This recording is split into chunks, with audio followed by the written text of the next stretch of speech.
Hello বন্ধুরা, Shweta village food cooking চ্যানেলে আপনাদের সবাইকে স্বাগত জানাচ্ছি। আশা করছি আপনারা সবাই খুবই ভালো আছেন আর সুস্থও আছেন। আপনারা কিন্তু অবশ্যই কমেন্টে জানাবেন আপনারা কেমন আছেন।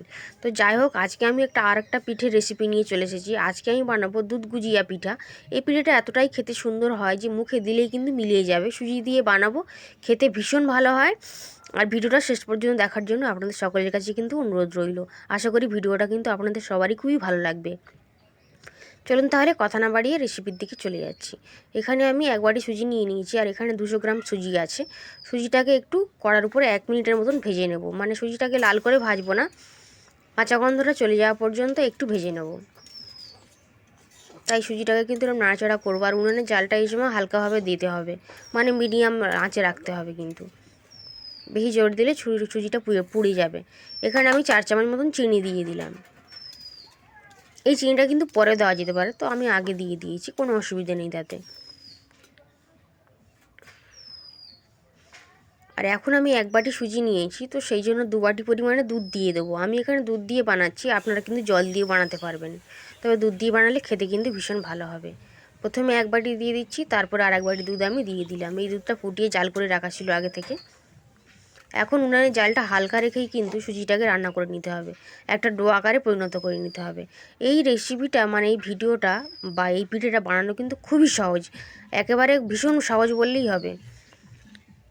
আপনারা যদি ধৈর্য ধরে ভিডিওটা শেষ পর্যন্ত দেখেন, আপনারা কিন্তু খুব সহজেই এই ইউনিক একটা পিঠের রেসিপি কিন্তু বানিয়ে নিতে পারবেন।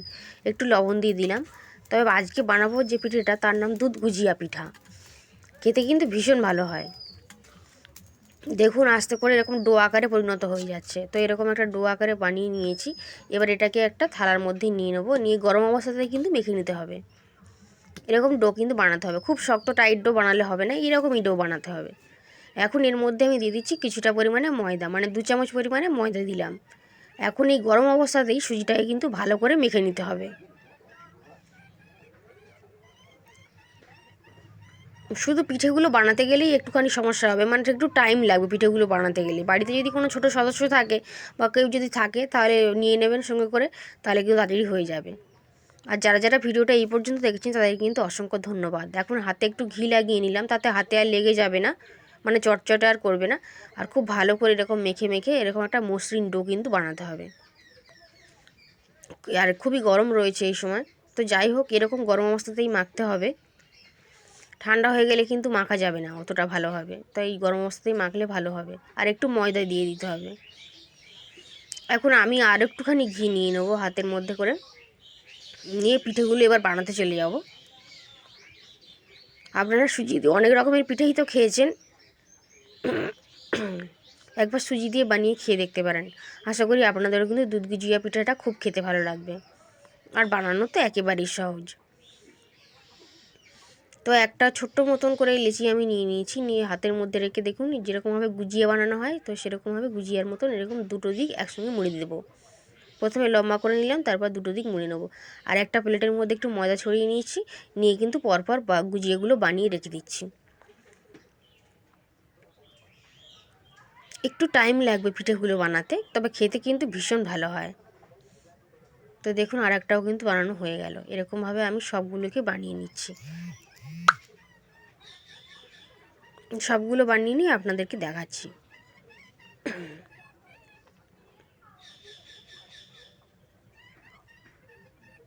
আর একটাকেও বানিয়ে ফেললাম।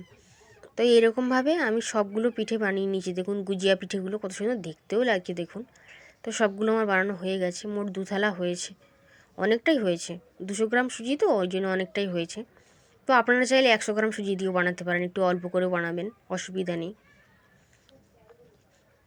তো চলুন পিঠেগুলি এবার বানিয়ে নিই। তো তার জন্য 1 লিটার দুধ আমি কড়াইতে জাল দিয়ে দিয়েছি, দিয়ে জালটা শুরু করে দিয়েছি অবশ্য। দুধটাকে ফুটিয়ে একটু ঘন করে নেব। আর এখন আমি এই দুধের মধ্যে 2 চামচ পরিমাণে চালের গুঁড়ো মিশিয়ে দিচ্ছি, যাতে দুধটা কিন্তু তাড়াতাড়ি ঘন হয়ে আসবে। এখানে চালের গুঁড়ো বদলে ময়দা বা কর্নফ্লাওয়ার কিন্তু দিতে পারবেন। চালের গুঁড়োটা দিলে দুধটা খুব তাড়াতাড়ি ঘন হয়ে যাবে, তা না হলে একটু টাইম লাগবে এই আর কি। আর এখন আমি দিয়ে দেবো 1 বাটি পরিমাণে খেজুর গুড়। এই গুড়টা কিন্তু একটু পরের দিকে দেবেন, মানে যখন পিঠেটা দেওয়ার সময় হয়ে আসবে তখন গুড়টা দেবেন, তা নাহলে কিন্তু দুধটা কেটে যেতে পারে। দুধের জায়গায় এখানে গুড়ের বাতাসাও ব্যবহার করতে পারেন, তাহলেও দুধটা কালারটা ভালো আসবে। এখন পিঠেগুলোকে দিয়ে দিচ্ছি। এই পিঠেগুলো দিয়ে কিন্তু আর নাড়াচাড়া করা যায়, খুব একটা নাড়াচাড়া করবেন না, আর একদম জাল দিয়ে ফোটাবেন না। 1 মিনিট মোটামুটি রাখবেন, 1 মিনিট মতন রেখেই কিন্তু নামিয়ে নেবেন। এখন 2 থালা পিঠেই কিন্তু আমি দিয়ে নিলাম, দিয়ে একটু হালকা হাতে কিন্তু নাড়াচাড়া করে দেব। খুব বেশি নাড়াচাড়া করলে কিন্তু পিঠেগুলো খুবই নরম হয়, ভেঙে যাবে।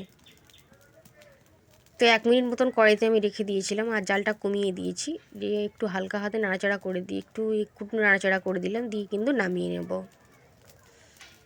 আর ঠান্ডা হয়ে গেলে কিন্তু একদম বসে যাবে, একদম গায়ে গায়ে হয়ে যাবে, আর খেতে কিন্তু তখন আরও বেশি ভালো লাগবে। আর এমনি পিঠে কিন্তু বাসি খেতেই ভালো লাগে। উনুনের জালটা এবার কমিয়ে দেবো, দিয়ে কিন্তু নামিয়ে নেবো। এখন কিন্তু পিঠেটা আমার একেবারে রেডি হয়ে গেছে। এবার একটা একটা বাটির মধ্যে নামিয়ে নিচ্ছি। তো দেখুন এখন একটু ঘন রয়েছে, আর একটু ঠান্ডা হয়ে গেলে কিন্তু অনেকটা ঘন হয়ে যাবে। তো সমস্ত পিঠেগুলোকে নামিয়ে নিচ্ছি।